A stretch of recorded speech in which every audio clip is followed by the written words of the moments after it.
ieu mah lain kudu dibicarakeun tapi ieu mah kudu dirasakeun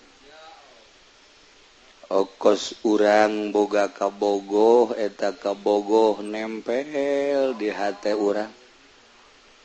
jadi aya bae tadi hate teu daek poho-poho kacipta ku urang biwirna irung hunung sagalana aya di jero hate okos kuari resep kana cincin eta cincin ka bawa salat aduh luar biasa mun teu batal mah bari salat ge ngagosokan cincin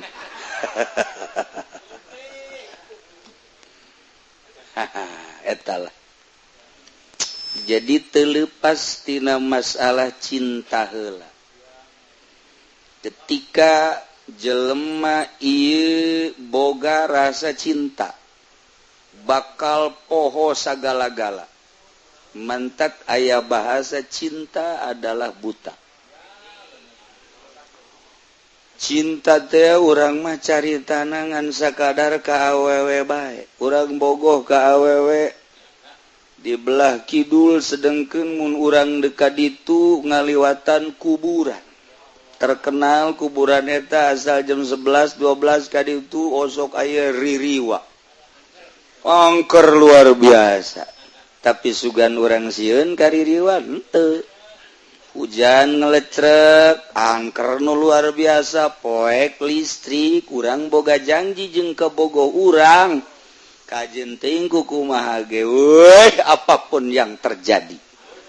sekalipun nyawa taruhannya wow eta memperjuangkeun itil kos kitu aduh Gusti ya Allah eta cerita cinta kuari jelema memperjuangkeun dagang karena manehanana nu ditingali teh keuntungan dina perdagangan nyana aya perjanjian nupi untungan walaupun kudu nyebrang gunung nyebrang lautan make udara dan lain sebagainya dilakonan bae teu saeutik nu kudu transaksi di Singapura teu saeutik nu kudu transaksi di Amerika teu saeutik nu kudu transaksi di Belanda demi keuntungan pokona mah wajeun teuing kadengikeun layan ngubrus malulu tetep bae kumaha engke wae cinta dunia seperti kitu jelema cinta jabatan hayang jadi bupati nu tilok silaturahim didatangan ku nyana lolondokan ka dieu kudu make pakaian ieu ka dieu kudu make pakaian ieu wih terus baik ternyata tinanya lolondokan jadi bunglon beneran iyalah akibat cinta perlu dibere perlu disanjung terus iya sebuah cinta lamun urang geus cinta ka Gusti Allah kajian kumaha ge dibelaan baik urang resep jasa berjamaah kebeneran poek listrik di samping eta hujan raja ngaririncik lantaran urang geus kagambar ganjaran 27 pokona tidak mau tahu berangkat bae ka masjid sekalipun tipaleset iyalah karena cinta Gusti Allah melalui salat berjamaah Masya Allah ku cinta mah beak bae karena ia dididik soal urusan batin nyana geus dibere ala kadar celah-celah karasa kunyana tenang padahal tenang mah lain pinis padahal karomah mah lain tujuanna mah lain tenang lain karomah hiji Allah ngan awalna dibere satu ketenangan sakinah di dieulah manehanana berani mentang mata batur sare nyana hudang batur seubeuh nyana lapar batur gagayaan nyana cumplang-campling naon ieu masalahna cinta Allah geus teu maelu kajen kumaha ge dinasehatan ku sasage euy sia kunaon eedanan seuri bae sia kunaon atuh ieu bangona walah wahul seuri bae sia kunaon atuh beda ti sasari seuri bae sebab naon sebab aya satu kenikmatan nu batur teu jauheun nu hese dijabarkeunana percis kos jelema mimiti kawin jeung nu geulis dipegateun kawin deui jeung nu geulis pegateun deui kawin deui jeung nu moal pohara jasa dipegateun deui celek kawin jeung nu jore masyaallah tetep bae adem ayem kabeh ngomong sia kunaon ieu pamajikan kahiji kadua katilu kaopat ganulis dipegat-pegateun ari ieu sia mani terus bae ada satu kenikmatan aduh hiji telok marah kadua ngusapanana pohara belana ka aing luar biasa ngagairahkeunana jeung nganasehatkeunana ya pokona mah soal rupa mah kos kitu pokona jangan dilihat rupane tapi isine widih ya rupane ora pira waduh tapi apem me waduh sia mah ka apem baeran pugu bararasi ta apem nah iyalah cinta urang lamun berbicara cinta kos gitulah kuari jelema mencintai cincin hudang ti peuting batur mah tahajud kunaon ngagosokan cincin eta kaman lamun disoting ku urang meureunana diunggar lembur bloon jasa ngagosokan cincin tengah peuting ku goblok-goblok deui mun pake maca Quran atuh tapi tetep bae cinta cincin Masya Allah disorot deui oh pohara di luhur disorot dihandap disorot padahal kitu-kitu kene bolon budak dibebenjokeun ku nu leuleumpangan di rod cincin digulak digelik digulak digilak digulak di wow cek geus aya seteran ya keur carita cinta cinta wanita cinta dunia cinta cincin cinta kendaraan cinta jabatan bebeakan kitu kene cinta Allah mesti loba nu dikorbankeun nah ieu mah kan ngaji rasa nu bantak dididikna lalaunan ku guru thariqah teu bisa sakaligus anu langsung sakaligus tamat mah sugro kubra wah tuh beres tah bagus fotokopi bae ku sia meuli ka ditu ka meranggen aya buku-bukuna bacaan ku sia mentem sepeleng bisa tapi dididik ieu lah dideuleu langkah-langkahna dideuleu kekepesanana terhadap dunia dididik dicarekan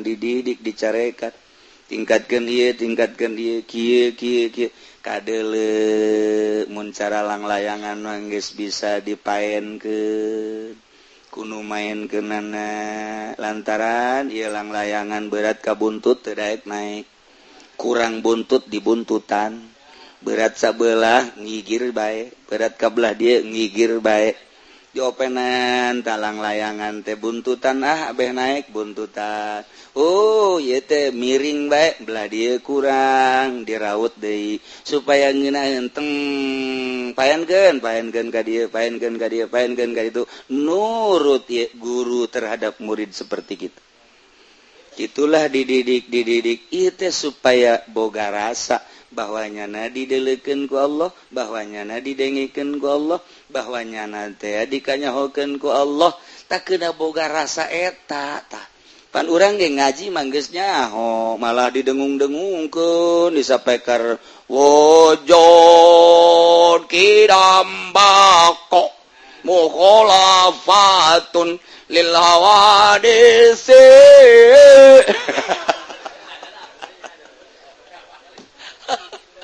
aduh Masya Allah tapi kalakuan anak kostungan ngartikana wujud girambako aja wayah ngeridit bae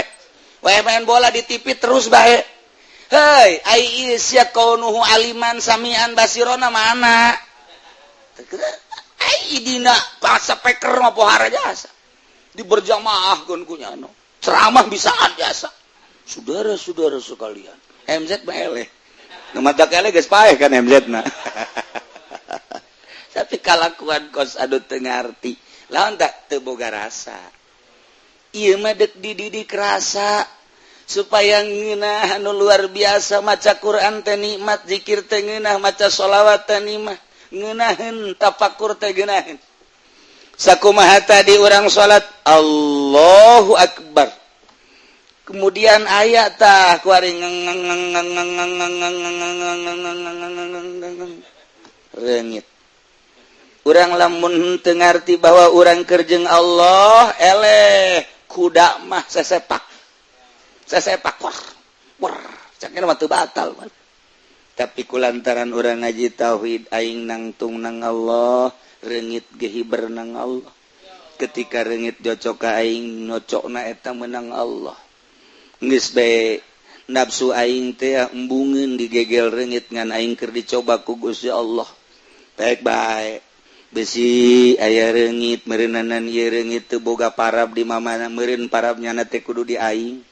nangatur Allah mereunanannyana supaya sebeuheun di aing nyangakeun sadaya-daya Gusti abdi mah keur ka Gusti lain salat tungtung mah ngobrol jeung reungit eta mah jam penjabaran mata kieu mah rasa hese dijabarkeunana ketika orang salat Allahu Akbar panas cik watek urang mah embung jasa hareudang teh jahayangna mah tiis ngahiliwir tapi dibere panas perangan ku urang ye cak watek teh ieu mah watek ngan aing keur merangan watek deuk jeung Allah aing mah mulai roh ngomong cak roh teh sia mah hayang ngeuneunahan bae hayang tempat anu sejuk dahar hayang ngeunah beuteung hayang sebecak roh atuh eta mah urusanna zahir aing tirok diurusan ku sia kiraha aing diurusan ku sia aing teh hayang maca Quran aing teh hayang nyaho ka harti Quran aing teh hayang nyaho kana rahasia Quran kusian teu pernah diparaban aing nu diparaban teh zahir malulu ribut roh jeung awak kitulah thariqah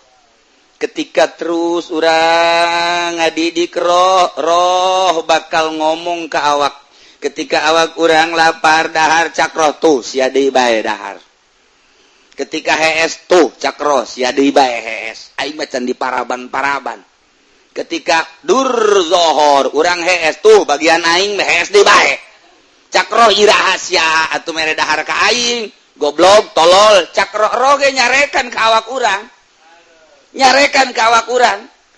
ketika urang ngaji babarengan reup hees cak roh teh tolol sia deui bae ira deuk beresna tuh geus puguh tunduh sia molor keur ngaji ge hees bae ai deuk ira diparabanana tuh ketika urang maca Quran kakarak menang saayat 2 ayat haji bae sadaqallahul azim goblok cak roh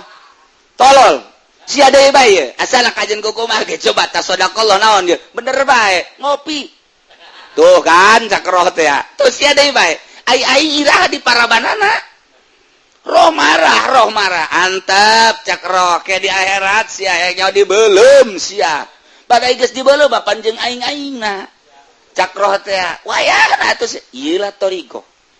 dibulak dibalik ngeuweuhkeun watek tobeat urang dikaallahkeun supaya leuleus sakumaha halang layangan dipaenkeun ka mana belah dieuna ku guru maksudna belah dituna ku Allah ketika datang instruksi ti Allah percis ka Sayyidina Abu Bakar Siddiq radhiyallahu anhu Abu Bakar Siddiq cak Abu Jahal Abu Bakar siap percaya gitu kana lamunan Muhammad kana sihir Muhammad gitu kunaon kamari mah Muhammad masih wajar-wajar kene kuari mah Muhammad bejana mantas di Palestina cenah naik ka luhur lagi ka Sidratul Muntaha ya siap percaya leuwih ti eta percaya Abu Bakar Siddiq iyalah iman anu luar biasa bandingkan jeung urang titah ulah ngeridit masih ngeridit lah ku guru ge teu kanyahoan ieu tolol teh coba ku guru ge teu kanyahoan ai Allah lah Allah mah gaib ieu toh tu bolot deuk datang ka mana ieu urang ibadah iyalah diperlukeun thariqah teh diperlukeun saat jelema teh ikhlaskeun melalui thariqah teh diperlukeun saat jelema takabur datangkeun thariqah teh diperlukeun ketika manehna hubud dunya datangkeun thariqah teh diperlukeun ketika jelema ieu kitu hubur rias hayang jadi pamimpin datangkeun thariqah nu matak thariqah teh diperlukeun bagi jelema nu deuk ka Allah ketika takabur di thariqah mah ulah sok norekat sia abe ulah takabur sing bener norekatna ketika manehanana ujub cak torikoh ge ulah sia ujub bae sok geura norekat abeh ulah ujub sok geura maneh teh ko hubul dunya be datangkeun torikoh abeh torikoh teh ngabasmi tentang hubul mal hubul jah hubul riasah nu matak teu kaharti ieu mah norekat onto ongko dagang limbah ongko tojanya norekat onto ongko ngahikmat ongko ti dituna norekat ongko tapi manehana du dunia terus bohong berarti norekat tak iyalah diperlukan toriko mulai dibersihan melalui lelembutan abeh main lelembutan orang aya latifatul qalbi lelembutan qalbi latifatur ruh lelembutan ruh latifatul sir lelembutan sir latifatul kopi lelembutan kopi dan selanjutnya lamun geus rapi lelembutan lah nu main lamun lelembutan geus main mantep jasa duh asana aing bogoh ka Sarwiti lelembutan main tangaranna teh cinta datang teh mah lelembutan juri gatuh ku situ mah lelembutanna ka Allah lantaran geus diberesan engke dibere pirasatul mukmin awas adaku pirasa seorang mukmin leuwih tajam tibatan pedang ngetek sing hade ka pirasatul mukmin mantak mentalah petunjuk ke ahli pirosa. Nah, kuari mah ahli pirosa mah ge ahli perosa. Nah, mulai kuari dididik lalaunan perlu puasa-puasa, perlu henteu-henteu nu penting mah eta we ku urang zikir, tafakur, muraqabah di saat-saat anu ditentukeun ku guru. Kemudian atuh zikirna don khidmahna dan lain sebagainya mulai ku ari ko rada beda ngeunaheun sih dibere ku Allah eta teh geus rahasia hese nyaritakeunana ko rain deui sih rada muringkak bulu asal zikir be muringkak bulu buah aya juri henteu muringkak buluna lain ieu mah sabulu-bulu kumaha diberena bae ku Allah ku ari asa aya bae ta Allah di dieu teh asa bareng bae jeung Allah mulai ta dengan sendirina ulah boga kahayang bareng jeung Allah tapi engke ketika dibere ngarasakeun sorangan urang mah ibadah bae ulah hayang babarengan jeung Allah mun hayang bakar kahayal ai hayalan mah tu lain rasa tah mah hayalan ngaran ibadah sesuai jeung aturanana kieu lah dibere jeung henteu urusan Allah. Nah, ku hari kaget jelema lamun ibadah bae terus mulai kok aya kos kieuan dibere kaget ku Allah dibere kok aya kos kieu penasaran nya timbullah penasaran ti mana datangna teu nyaho kadang-kadang ku puasa ku zikir mah teu datang kos kitu kunaon ku digawe di guru jadi boga rasa ku ngurutan guru dan lain sebagainya rahasia Allah. Sebab diberena ketika dinolkeun ulah ayana naon ulah hayangna naon eueuhna naon di jero hate maksud urang Allah geus maha uninga aing leuwih nyaho ka maksud sia dibere tet mahal mulailah didinya berbeda jeung batur embung bakalna jeung jelema teh dibere embung bae pokona ditanya embung bareng embung hayang sorangan bae mulai mata jelalatan let eueuh deui atawa denge aya suara makhluk anu kurang dinikmati eueuh deui atawa aya nu perlu disampeurkeun urang teh lantaran muasyarat teu bisa ngajaga eta eueuh deui tidinya lah didatangkeun deui hesena luar biasa lantaran ti mana datangna jeung kumaha eta mah lain pakasaban urang ja urang mah ngan sakadar ibadah doang dibere eta mah hese diusahakeun kurang hayang eta deui Gusti teu bisa tah urusan Gusti abdi keur harita dibere teh keur kumaha karah teu bisa bae ka jeung kumaha ge mulai deui di nol-nolkeun deui nu eta teh ka mana ko ngeunaheun amat nikmat amat hese mungkin saminggu mungkin sabulan mungkin satahun eta mah kumaha Allah bae ngan urang pernah dibere rasa penasaran hayang kadinya be ulah waka ka Allah hayang ka eta bae terasa eta engke satu saat ketika urang keur nol deui dibere mungkin rada kebelan tinu kamari terus tak eta teh embung ngadengikeun suara embung bareng jeung hayang ngonci maneh ulah kaget lamun jelema ngonci maneh di jero kamar eta teh keur ngahayal hayang apansa iya rasana kuari langsung ibadah terus kamari aya ahlul farqi palmaiyah inda ahlil farqi al ilmu wal ihatah wa inda ahlil jami azat wa sifat lantaran sifat moal pisah jeung mausufna ilmu moal pisah jeung alimna sebab alim teh manit tasofa bil ilmi zaid teh alim kasipatan ku ilmu zaid teh manit tasofa bil ilmi moal pisah ilmu ti zaid sebab ilmu mah sifat zaid adalah joharna atawa zatna zat zaid kasipatan ku ilmu ilmuna moal pisah di ki zaid ketika jaritakeun zaid kiai ilmuna geus aya di jero eta jamual aya ilmu misah sorangan ti zaid moal bisa sebab ilmu mah sifat arod ngaranna geus arod mah la tufariku moal pisah sifat mah tina mausufna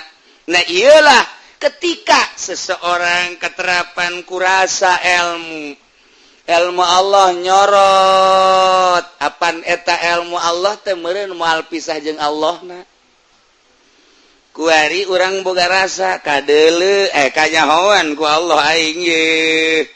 cek Allah sia di gunung aing aya sia di leuweung aing aya sia di laut aing aya sia di kota aing aya sia di luhur gunung aing nyaho sia di leuweung aing nyaho sia di laut aing nyaho sia di kota aing nyaho sia di lembur aing nyaho peuting aing nyaho beurang aing nyaho di nu loba jelema aing nyaho di nu sorangan aing nyaho berarti urang kanyahoan bae ku Allah ilmu Allah teh ngalimpudan urang nah urang teh asa ngojai di ilmu Allah